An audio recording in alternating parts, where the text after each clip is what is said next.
Hi, I'm Pat Kelly. Okay, let me help you with this problem. I'm a little spaced out, but I wanted to leave room for work. But this is what they gave us. They gave us a solution, they gave us a differential equation, and they gave us an initial condition. And what they're asking us to do is to verify the particular solution to the differential equation. And what that'll mean then is I have to take this solution they gave me and put it into the differential equation, plug it in, and see that it makes the equation true. I'm also going to have to do the same thing to the initial condition, use that y equals, and see if that's also true. So I can see when I go to plug this y equals, I've already got y equals to put in right there, but I also need something for y prime. So I need something to plug in right there. I need a y prime, so this is a differentiation problem.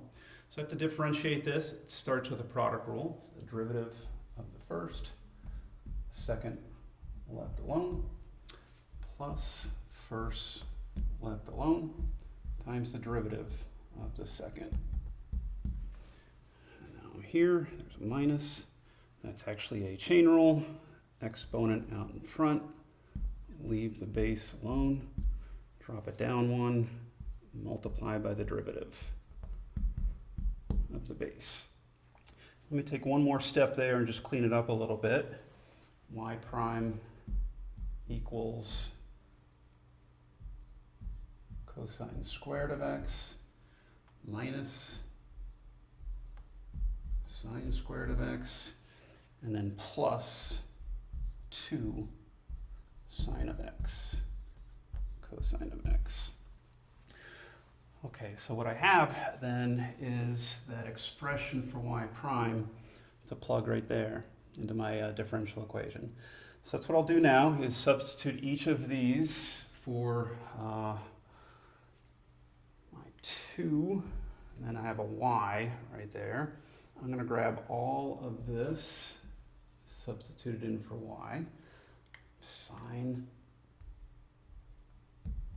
x cosine x minus cosine squared of x.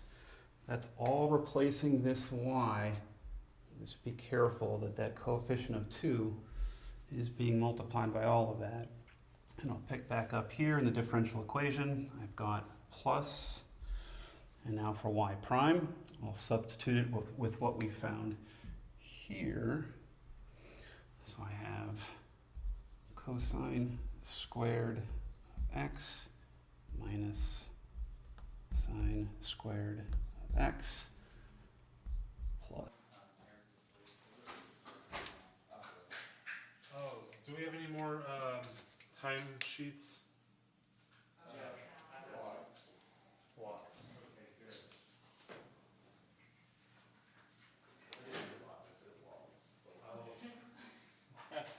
Lots of logs.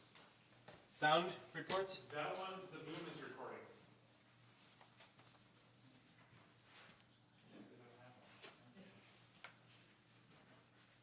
Audio is recording. Yeah, wait till after the take. Camera's rolling. Scene 49, take 1, mark.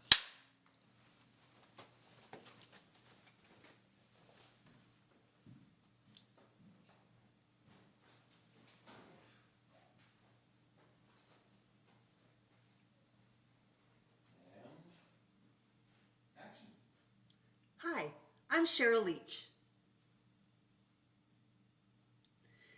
The problem we're going to be working on today involves finding the derivative of a function using the chain rule. We use the chain. Okay, I'm running out of ink here, so let me just grab another pen. And back over here, we're going to do some cleanup. And you can see that we do have some like terms I want to combine. So there's sine x, cosine x. Here's another term, so let's make that 4. Sine of x, cosine of x. And also like terms here. So minus 2 cosine squared plus a cosine squared will give us minus 1 of those cosine squares. There's still the minus sine squared of x. I think that's our entire left-hand side, and I'm still asking myself if that equals the right-hand side, 2 sine of 2x minus 1. Okay, and I'm going to now do a little bit of factoring, which might not be real obvious, but I definitely want you to agree that it's legitimate. So let me do the factoring that I want to do, which first is just going to be to take a 2 out of the first term. Doesn't change it much. And I'm also going to factor a minus sign out of the next 2 terms, making that a positive cosine squared of x inside the parentheses and a positive sine squared of x inside my parentheses. Let me just finish writing my question mark on the right-hand side. Okay, so the factoring I did, if it's not obvious, I told you it should be legitimate to you, so make sure that you agree with it. By going backwards, what I like to advise is if you were to distribute through that 2, distribute through the minus sign, you should get to the step right above. Always make sure that makes sense to you.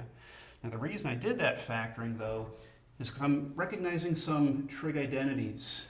Look at that guy right there. That one you should know. The Pythagorean identity, you know that that equals 1. I'm going to substitute it with a 1 in my next step. But this guy as well is a trig identity. If you're not remembering that, the double angle identity, I did write it over here for you. So I'm going to substitute now in my next step 2 times sine of 2x, that comes from the identity, minus our Pythagorean identity, just gets replaced with 1. And I'm still asking that question on the right-hand side, does it equal the right-hand side? And now it's blatantly obvious. That's a check mark. So this y equals is a solution to the differential equation. Now let me check that it's also going to satisfy this initial condition.